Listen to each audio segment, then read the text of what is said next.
नमस्कार।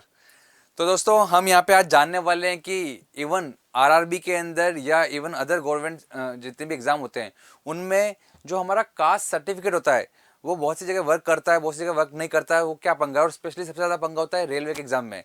रेलवे अगर आप आरआरबी जेई दें या आप एलपी का दें या टेक्नीशियन का दें, इन तीनों के अंदर जब आप अपना कास्ट सर्टिफिकेट रखते हैं तो वहाँ एक बहुत बड़ा पंगा होता है। और वो पंगा क्या होता है उसके बारे में थोड़ा सा बात कर लेते हैं यहाँ पे। देखिए, अगर आप जनरल कैटेगरी के हैं तो आपको इस सर्टिफिकेट की जरूरत नहीं पड़ेगी, लेकिन ज़्यादातर लोग जो सर्टिफिकेट लगाते हैं उनके साथ कुछ चीज़ों के बारे में उनको ध्यान देना होगा। तो उसको हम थोड़ा सिखा देते हैं। और स्पेशली ये सबसे बड़ा पंगा रेलवे के अंदर जरूर होता है। तो आरआरबी एलपी का भी आया हुआ है, तो आप लोग अगर देख रहे हैं तो उसके बारे में थोड़ा सा जो कन्फ्यूजन है उसको दूर कर देते हैं। तो सबसे पहले तो जो यहाँ पे क्लियरली उन्होंने मेंशन कर रखा है उसको हम देखते हैं। तो जो वेबसाइट में जो मेंशन कर रखा है कि आपको पता है कि आपके पास जो भी अगर आप कास्ट का सर्टिफिकेट लगा रहे होंगे तो उसमें या तो आप एससी एसटी के अंदर होंगे, या फिर आप ओबीसी के अंदर होंगे, या फिर आप ईडब्ल्यूएस का लगा रहे होंगे। तो यानी कि इकोनॉमिक वीकर सेक्शन का है तो उसका एक अलग कहानी है ईडब्ल्यूएस का, ओबीसी का अलग का है और एससी एसटी वाला अलग है।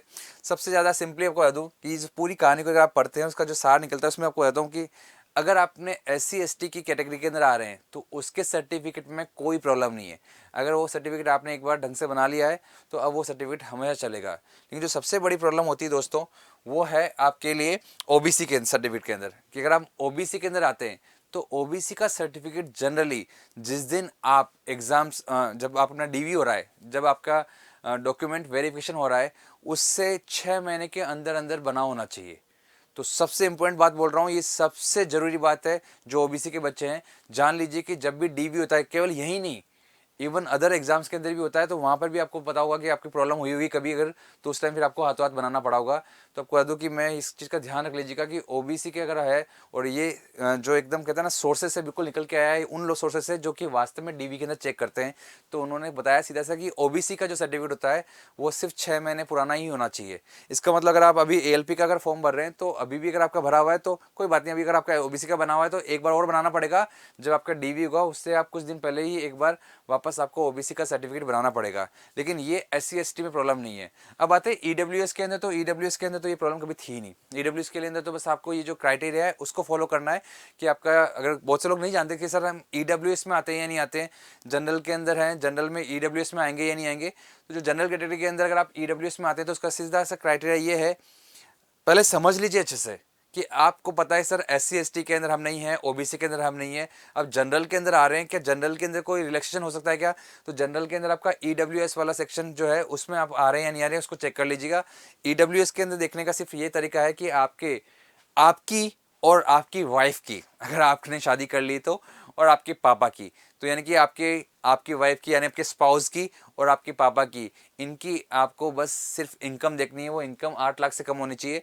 अगर आप गर्ल हैं तो आपको पता है कि आपकी, आपके पापा की और आपके हस्बैंड की जो इनकम है उसको देखा जाता है, वो 8 लाख से कम होनी चाहिए। स्पेशली पापा को इसलिए इसमें इंक्लूड कर रहा हूँ शादी के बाद भी, कि वहाँ पर मुझे पता है ज़्यादातर बच्चे जो यहाँ पे हैं वो ओबियसली बैचलर होंगे कि सर हमारी तो शादी ही नहीं हुई इसके लिए तो तैयारी कर रहे हैं।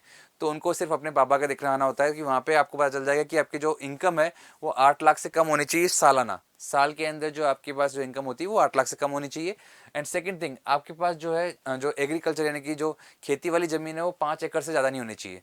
और ऐसे ही आपके पास जो घर में रहने वाला जो घर है, आपका जो रेजिडेंशियल फ्लैट है, वो फ्लैट जो है आपका 1000 स्क्वायर फीट से ज़्यादा नहीं होना चाहिए। तो अगर आपके पास ये प्रॉपर्टी चलता है, मतलब अगर आपके पास 800 स्क्वायर फीट का फ्लैट है उसमें अगर आप रह रहे हैं तो उसके अंदर, यानी कि जनरली मैं बोलता हूँ कि वैसे तो आजकल डिपेंड करता है कि 2 BHK वाले भी 1000 से ऊपर जाते हैं, लेकिन जनरली 2 BHK वाला जो होगा आपके 1000 के अंदर अंदर होगा तो फिर वो चल जाता है वहाँ पे।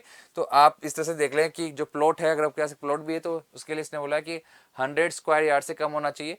तो ये सारी की सारी कहानी इसके अंदर शामिल होती है। अगर आप इन क्राइटेरिया में आते हैं तो आप ईडब्ल्यूएस का फॉर्म भर सकते हैं। इसका मतलब इकोनॉमिक वीकर्स जो रिजर्वेशन होता है उसमें आप भर सकते हैं। उसके लिए कुछ नहीं करना होता, आपको ई मित्र पर जाना है और ई मित्र के थ्रू आपको भर देना है।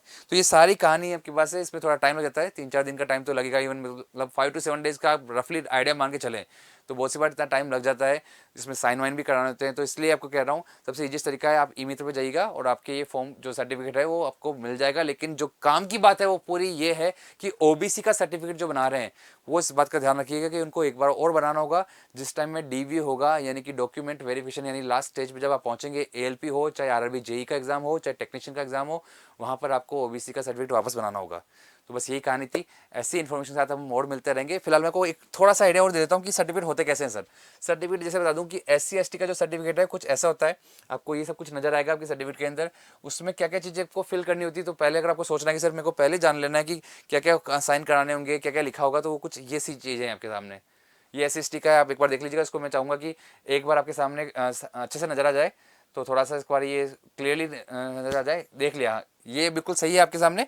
अब आगे मैं दिखा रहा हूँ कि OBC का जो है वो ये है।